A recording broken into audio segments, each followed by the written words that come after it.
Bhagavad Gita 16th chapter దైవాసుర సంపద్ విభాగయోగంలో 11th శ్లోక. చింతామపరిమేయాం చ ప్రళయాంతాముపాశ్రితాః కామోపభోగపరమాః ఏతావదీతి నిశ్చితాః. చింత అంటే ఆలోచనలు. అంటే ఈ చింత అన్నది ఎలా ఉంటుందంటే పైగా ఆందోళనలు ఇవన్నీ కూడా ఎక్కువైపోతూ ఉంటాయి. పైగా ఎంతవరకు ఉంటాయి అంటే చింతామపరిమేయం. అపరిమేయం అంటే అంతులేనివి. అంటే ఇప్పుడు ఏదన్నా సరే ఇప్పుడు ఒక కోరిక ఉందనుకుందాం. ఒక కోరిక అయిపోయాక ఇది కోరిక అయిపోయాక ఇంకో కొత్త కోరిక వస్తుందా? లేదే. ఈ కోరిక తీరకముందే ఇంకొకటి వచ్చి కూర్చుంటుంది. అంటే ఆలోచన కూడా ఎలా ఉంటుంది అంటే అంతులేని అగాధంలాగా. ఒకటి దగ్గర మొదలవుతుంది. ఒకటి, ఒకటి, ఒకటి అన్నట్టుగా ఇవంతా కలిసిపోయి గందరగోళం అన్న పరిస్థితి వస్తుంది. లేనివి కూడా ఊహిచ్చేసుకోవటం. వీళ్ళు మళ్ళీ ఒక పరంపరగా వెళ్ళిపోతుంది ఆలోచన. అందుకే అంతులేనివి. ఇవి అంతులేనివి మళ్ళీ ఎప్పటిదాకా ఉంటాయి? చింతామపరిమేయం చ ప్రళయాంతముపాశ్రితాః.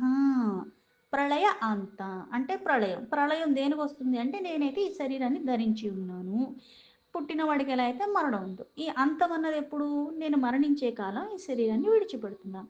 అంటే ఈ ఆలోచన ఒక పరంపర అంతులేని దానిలాగా ఎప్పుడు వరకు ఉంటుందంటే నేను మరణించే అంతవరకు కూడా ఉంటూనే ఉంటుంది. అందుకే ఉపాశ్రితాః. ఎలా అయితే కోరికని ఆశ్రయించి నేనేం చేస్తున్నాను? లేనిపోనివన్నీ చేస్తూ ఉన్నాను. చెయ్యాలన్న ఈ కోరిక తలంపు కారణంగా యుక్తములు కూడా మర్చిపోయి ఉన్నాను. ఇంతకుముందు శ్లోకాల్లో చెప్పినట్టుగా. ఈ కోరిక ఎంత తీవ్రంగా అయిపోతుందంటే ఇది చెయ్యొచ్చు, ఇది చెయ్యకూడదు.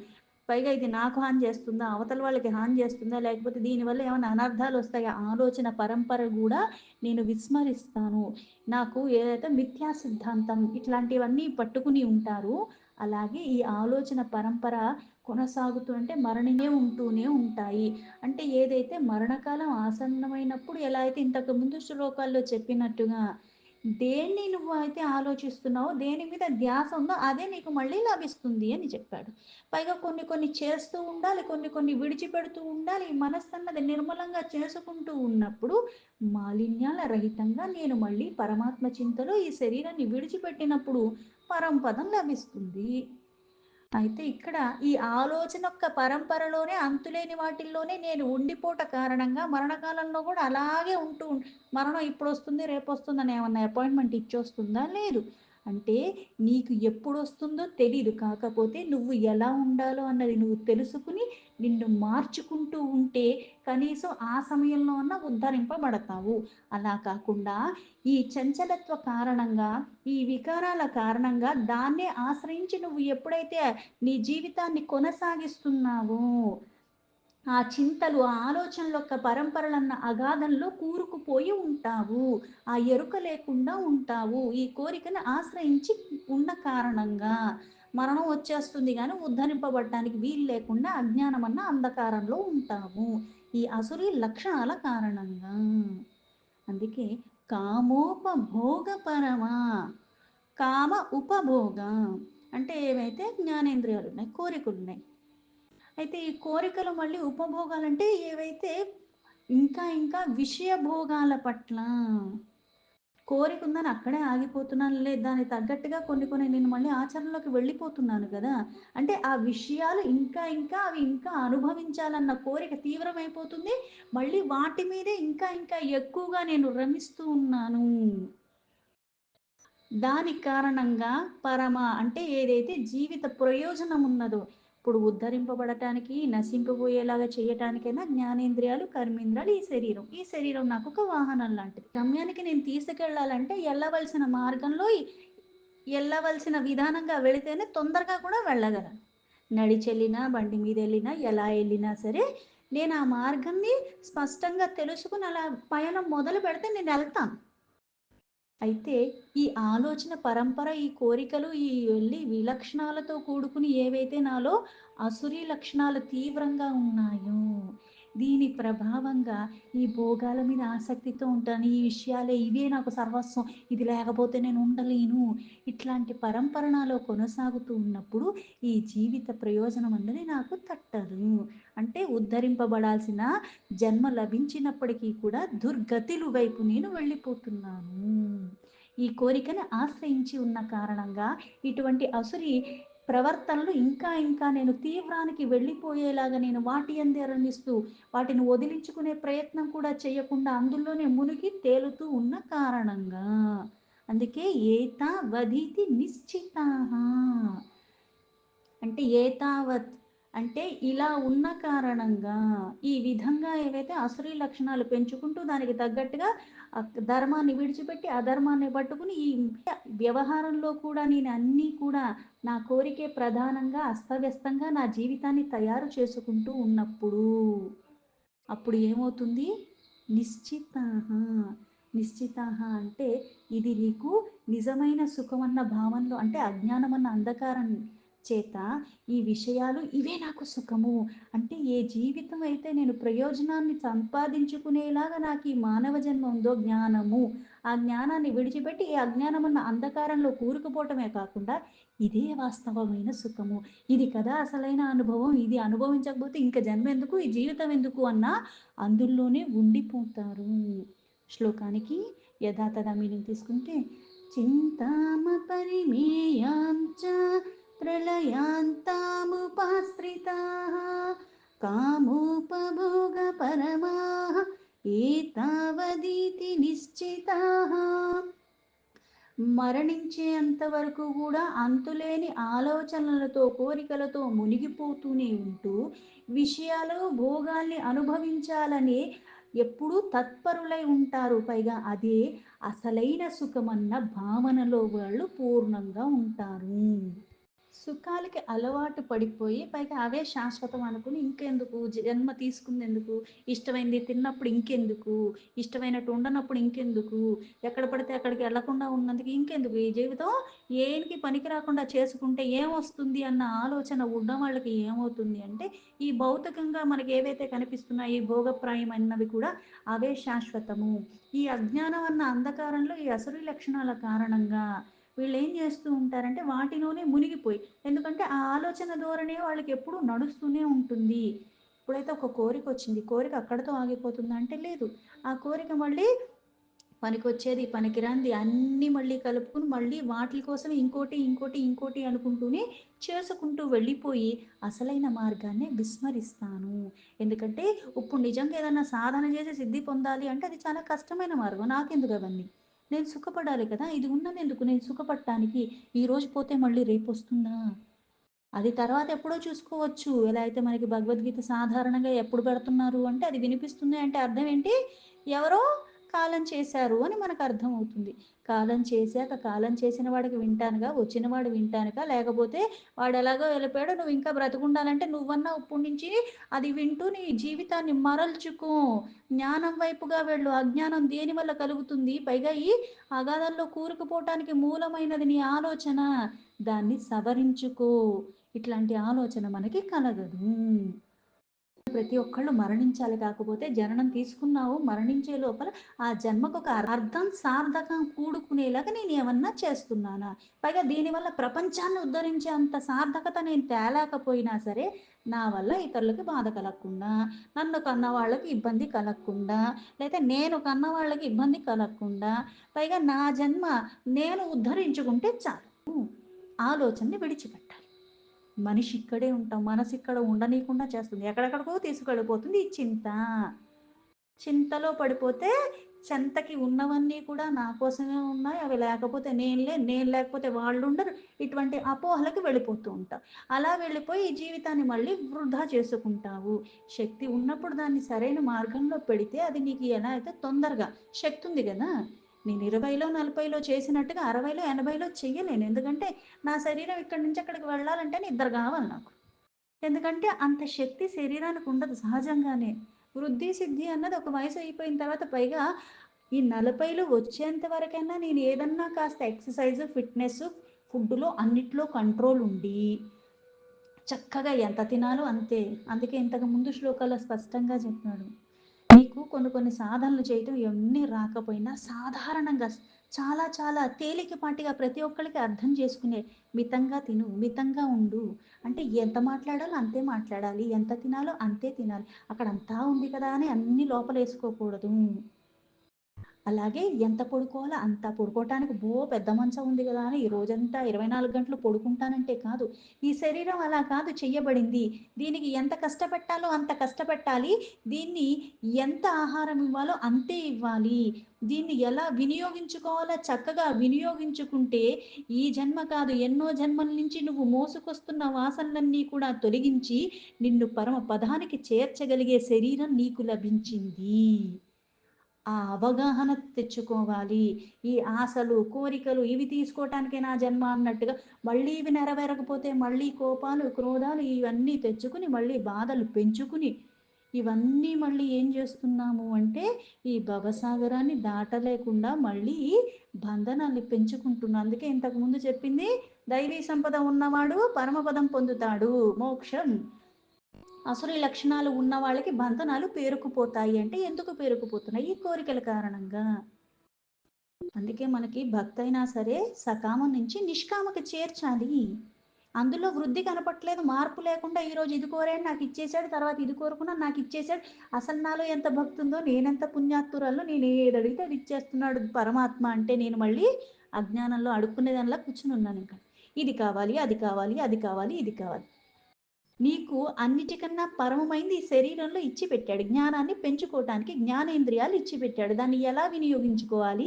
దాన్ని మళ్ళీ దేని మీద పెట్టకూడదన్న అవగాహన నేను పెంచుకోవాలి. అవి పెంచుకోకుండా నేను ఇవన్నీ ఎప్పుడైతే కోరికల మయంగానే అవి తీర్చుకోవటానికే అన్నట్టుగా నేను ఎప్పుడైతే ప్రణాళికలు యేసుకుని ప్లానింగ్‌లు చేసుకుంటూ ఉంటానో అవ్వాలి.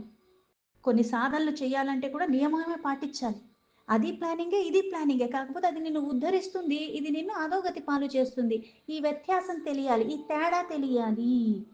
దాహం వేసినప్పుడు నీరు తాగినప్పుడు ఎలా అయితే మనం ఉపశమనం పొందుతున్నామో, కాకపోతే ఎంతసేపు నీళ్లు కాదు ఇంకోటి తాగుతాను, ఇంకోటి తాగుతాను, ఇంకా ఇదే అన్నట్టుగా కూర్చుంటే ఏమవుతుంది అంటే ఇంక దేనికి పనికి రాకుండా చేసుకుండా అంటే వినియోగించాల్సిన వైపుగా నా బుర్రని వినియోగించుకోకుండా నా జ్ఞానేంద్రియాల్ని, నా కర్మేంద్రియాల్ని నేను వినియోగించకపోతే ఎంత పెద్ద డబ్బు పెట్టి నేను మంచి సైకిల్‌ని కొనుక్కున్నా సరే, దాన్ని వాడుతూ ఉంటేనే దానికి మళ్ళీ చక్కగా పనిచేస్తుంది. లేక తుప్పట్టిపోతుంది. పని చేయదు. ఆ టైర్‌లు గూడా గాలి గూడా పోతాయి. అంటే ఈ శరీరం అటువంటిది. దాన్ని తుప్పట్టనీయకుండా చూసుకుంటూ ఉండాలి. తుప్పుకి కారణం ఏంటి? ఈ లక్షణాలు నాలో ఉండకూడదు అన్న అవగాహనతో ఉండాలి. అలాగే ఇప్పటి నుంచి ఏదో 20 ఏళ్ళకి, 40 ఏళ్ళకి అనుకోవటంలో తప్పు లేదు. కాకపోతే ఈరోజు ఏం చేస్తున్నావు? ఈరోజు ఎంత సమయాన్ని వృధా చేశావు? ఇలా మళ్ళీ రేపు కాకుండా ఉండాలంటే దేన్ని నేను సవరించుకోవాలి? లేకపోతే అసలు నాకు నిజంగా ఈ మమకార ఆసక్తులే ఈ విషయాల పట్ల ఇంకా కోరికలు ఎక్కువయ్యేలా చేస్తున్నాయి. అలా అని చెప్పి నేను అవి తొలగించుకోవాలి అంటే నేను ఇంట్లోంచి వెళ్ళిపోవటం కాదు. నేను ఇంట్లోంచి వెళ్ళిపోతాను కానీ ఈ ఒంట్లో ఉన్న దుర్గుణాలు ఎక్కడికి పెడతాను? అవి తీస్తే కదా నేను ఇంట్లో ఉన్నా నాకు స్థిరత్వం వస్తుంది. ఒంట్లో ఉన్నయి సవరించుకోవాలి. నేను ఇల్లు వదలటమో, లేకపోతే నేను ఎక్కడికో వెళ్ళటం కాదు. ఏ ప్రదేశానికెళ్ళినా సరే, ఈ శరీరంలో ఉన్నవి సరిగ్గా లేకపోతే, వాటి మీద నా ఆధీనం లేకపోతే, విచ్చలవిడితనంగానే నేను వ్యవహరిస్తాను. దానికి మళ్ళీ ఈళ్ళొచ్చారు గాబట్టి, వాళ్ళు తీసుకెళ్లారు గాబట్టి, ఎవడో ఒకడిని ఒక రీజన్ చేస్తున్నాను కానీ, కారణం ఏంటి? ఈ నా జ్ఞానేంద్రియాలు, కర్మేంద్రియాలు, నా మనస్సు, నా బుద్ధి నా ఆధీనంలో లేవు. నాకు బుద్ధి లేదు. ఎందుకంటే ధర్మానికి, అధర్మానికి నాకు వ్యత్యాసమే తెలీదు. ఇవన్నీ నేను తెలుసుకోవాలి. తెలియనప్పుడు తెలుసుకునే ప్రయత్నం చేస్తా. ప్రయత్నం చేసినంత మాత్రాన మనకేమి సర్వము తెలియదు. ఎలా అయితే చిన్న కథ రూపంలో చెప్పుకోవాలంటే ఒక రాజున్నాడు. రాజంటనే సంపదతో ఉన్నాడు. సంపదతో ఉన్నప్పటికీ కూడా అందరికన్నా ఎక్కువ నా దగ్గరే ఉండాలి. సంపదలంటే అసల నిలవుగా నేనే ఉండాలి. అంటే నాకన్నా ఎవరి దగ్గర ఉండకూడదు. అందరికన్నా అధికంగా ఉండాలన్న కోరిక ఎక్కువైపోయింది. ఈ కోరిక బలంగా ఉండేసరికి మళ్ళీ సాధన చేసి, ఉపాసన చేసి, చేసి పరమాత్మని ఒక దేవతని ఆరాధించి, ఆరాధించి, ఆరాధించాడు. ఇంతలాగా నియమ నిష్టలతో ఆరాధించిన కారణంగా దేవత ప్రసన్నమైపోయి ఏం వరం కావాలో కోరుకుంది. కోరిక తీవ్రంగా ఉంది. పైగా అందరికన్నా ఎక్కువ నాలో సంపద కావాలనుకున్నాడు. అందుకని ఏమడిగాడు? నేనేది ముట్టుకుంటే అది బంగారం అయిపోవాలి అన్నాడు. దేవత గూడా కోరికకి నవ్వి తథాస్తు అని చెప్పి వెళ్ళిపోయింది. వెళ్ళిపోయిన తర్వాత చాలా ఆనందంలో ఉన్నాడు. ఎందుకంటే అడిగింది నెరవేరిపోయింది. ఇప్పుడసలు నా దగ్గర లేనిదంటూ ఏది ఉండదు అని అనుకున్నాడు. ఏది ముట్టుకుంటే అది బంగారం. వెళ్తూ శుభ్రంగా ఒక స్తంభాన్ని ముట్టుకున్నాడు. బంగారం అయిపోయింది. అబ్బా! అనుకున్నాడు. ఇంకా సంతోషానికి హద్దులు లేనట్టుగా అయిపోయాడు. అలా వెళ్తూ ఇంకో దాన్ని ముట్టుకున్నాడు. కూర్చోడానికి పట్టుకున్న ఆ కుర్చీలు గాని, ఏది పట్టుకున్నా సరే అన్నీ బంగారం అయిపోతున్నాయి. వెళ్తూ మళ్ళీ ఆ ఉపవనాల్లో తిరుగుతూ చెట్టుని పట్టుకున్నాడు. చెట్టు బంగారం అయిపోయింది. ఏది ముట్టుకుంటే అది బంగారం అయిపోయింది. అసలు నాకన్నా మించిన ఎవ్వరి దగ్గర ఉండదు. నేనే ఐశ్వర్యవంతుడిని అనుకున్నాను. ఇప్పుడు కోరిక తీరిపోయినప్పుడు చాలా ఆనందంలో ఉంటావు కాబట్టి నీకు ఆకలి, దాహం ఏం అక్కడ తెలీదు. కాసేపు అయిన తర్వాత లోపల మాడుతది. ఎంత రాజైనా ఎవరైనా సరే సమయానికి తినాలి కదా! ఆకలేసి. బోలెడు ఇంక ఆనందంలో ఉన్నాడు. బోలెడు జేయమన్నాడు. బోలెడు చేశారు. అన్నీ తీసుకొచ్చారు. తిందామని అది తీసుకొని నోటి దగ్గర పెట్టుకుంటే అది కూడా బంగారం అయిపోయింది. ఏది ముట్టుకుంటే అది బంగారం అయిపోవాలన్నాడు గానీ, నా చెయ్య ముట్టుకోవాలన్నట్టుగా ఏం చెప్పలేదు గదా! తన శరీరాన్ని ఏది ముట్టుకున్నా సరే, ఏది అంటినా సరే బంగారము. ఇంకా ప్రయత్నపూర్వకంగా ముట్టుకున్నా, అప్రయత్నంగా ఏదొచ్చి తగిలినా ప్రతీదీ బంగారం అయిపోతుంది. తినటానికి లేదు, తాగటానికి లేదు. నీళ్లు తాగుదామని పెట్టుకున్నా బంగారం ముద్దయిపోతుంది. ఆహారం చెంచా పట్టుకున్నా అది ముద్దయిపోతుంది. కనీసం వేరేవాళ్ళు మన నోట్లో పెడితే ఈ పెదాలకి తగిలితే అది గూడా బంగారం అయిపోతుంది. ఇలా ఆహారం లేదు, ఏమీ లేదు. అలా చూస్తూ కూర్చున్న చోటే ఉన్నాడు. ఎందుకంటే కదిలితే ఏది ముట్టుకున్నా అది బంగారం అయిపోతుంది. అది ముట్టుకుని ఏది జూసినా బంగారమే తప్పితే ఇంకేది కనిపించట్లేదు. ఇంక విసుగొచ్చేసి కూర్చున్నాడు. అంటే ఈ విసుగొచ్చేసింది ఏ దేవతనైతే ఇంత తీవ్రంగా ఆరాధించి అడగటం తెలిసిందో, మళ్ళీ అడిగి ఇది తీసేసుకో అని అడగటం కూడా తెలియలేనంత స్థితికి దిగజారిపోతుంది ఆ బుర్ర. అయితే ఈ పరిస్థితి చూసి అందరూ ఏం చేయలేని స్థితి. అందుకుని అందరూ అలా చూస్తూ ఉంటే పాపం ఆయన కూతురే రాజు కూతురు. తండ్రి మీద జాలితో "ఏం పర్లేదు నాన్న" అని చెప్పటానికి దగ్గరకొస్తుంది. ఆ ప్రేమకి వాత్సల్యంతో పిల్ల దగ్గరికొచ్చినప్పుడు ముట్టుకుంటాడు. ఆ పాప కూడా బంగారం అయిపోతుంది. అంటే మన కోరిక ఎలా ఉంటుందంటే, నాతో పాటు నా చుట్టుపక్కల ఉన్నవాళ్ళని కూడా దేనికి పనికి రాకుండా చేస్తాను. ఉన్నవాళ్ళు ఎలా అడగాలి అంటే కనీసం ఇందులో మార్పు చేసుకోవాలంటే నా చెయ్య తగిలిన వస్తువు పైగా నాకు ఎప్పుడు బంగారం కావాలనుకుంటే అప్పుడు ఏది ముట్టుకుంటే అది బంగారం అవ్వాలి అని అడిగితే అది కాస్త ఉపశమనం అయ్యేదేమో. అంటే ఇందులోనే కొన్ని మార్పులు. అంటే ఇవన్నీ చెయ్యాలన్నా కూడా ఒక అవగాహన ఉండాలి. కోరిక తీవ్రంగా ఉన్నప్పటికీ కూడా నియంత్రణ ఉన్నవాడు చేసేది, నియంత్రణ ఉన్నవాడు అడిగేది. అంటే ఏదైనా పరిమితిలో ఉండటం నువ్వు ఎప్పుడైతే అలవర్చుకుంటావో, అప్పుడు ఇట్లాంటి అస్తవ్యస్తత నీ జీవితంలో రానివ్వకుండా చేసుకుంటావు. కీర్తి, ప్రతిష్టలు, ఆస్తి, పాస్తులు, వ్యాపారాలు ఇంకా ఏదో ఈ ప్రయాసలో పడిపోయి కొన్ని విచక్షణలు మనం కోల్పోతున్నాము. శ్రద్ధ, ఆసక్తి ఉంటే ఇది మళ్ళీ నియమంగానే ఉండాలి. అంటే ఎంతకు మించి అవసరం లేదు. అసురీ లక్షణాల కారణమైనవన్నీ నేను భోగాలు. ఆ భోగాల మీద నేను ఎప్పుడైతే అంత మక్కువుంటానో, ఆ మక్కువ కారణంగా నేను చచ్చేదాకా అంటే వేరే ఏవి ధ్యాస ఉండదు. నేను ఈ ఊబిలో కూరుకుపోతూనే ఉంటాను. అందులో బయట పడాలన్న ఆలోచన రాదు. బయట ఇంకో ప్రపంచం ఉంది. ఇది కాదు ప్రపంచం అన్నది కూడా అవగాహన నాకు లేకుండా చచ్చేంత వరకు కూడా ఆ కోరికలు, ఆ భోగాల్లాగే నేను ఈ శరీరాన్ని పాడు చేసుకుంటూ ఉంటాను. అందుకే చింతలు అంతము లేని అంతగా ఉంటూ ఉంటాయి. ఈ కోరికలు, భోగాలు అన్నట్టుగానే వాటిలోనే ఉంటాను చచ్చేంత వరకు కూడా. ఒక వస్తువుని స్వీకరించుకోలేక ఇంకా అనుభవించాలి. నా లక్షణం ఇది. అసలు నేను ఉన్నదే ఎందుకు అన్నట్టుగా అందులోనే మునిగిపోతూ ఉంటాము. ఈ భోగప్రాయమైన జీవితం ఆస్వాదించకపోతే ఇంక ఈ శరీరం ఎందుకు? ఇంక ఈ జీవితం ఎందుకన్నా అన్నట్టుగానే వాళ్ళు ఉంటూ ఉంటారు. ఈ అసురీ లక్షణాల కారణంగా. అవి తెలియటం, దాన్ని తొలగించుకోవటం, ప్రయత్నం చెయ్యటం. ఇవేవి చెయ్యకపోతే ఇంకా అగాధంలోంచి ఇప్పటికి కాదు కదా! ఎప్పటికీ బయటికి రాలేను. ఎందుకు? కొన్ని జన్మల వాసనలు తీసుకొని ఈ జన్మ తీసుకున్నాను. ఈ జన్మలో కూడా మళ్ళీ అలానే ఉంటే మళ్ళీ ఏ జన్మకి, ఎప్పటికి మళ్ళీ మానవ జన్మ వస్తుందో రాదో, వచ్చినా సరే మళ్ళీ ఏ దేన్ని ఆలోచిస్తూ, దేన్ని పట్టుకుని ఈ శరీరాన్ని విడిచానో మళ్ళీ జన్మంటూ ఉంటే మళ్ళీ అలానే ఉంటుంది కదా! దీన్ని తొలగించుకుంటే ఆ పరంపరను నేను దాటగలిగితే కదా నేను ఉద్ధరింపబడేది.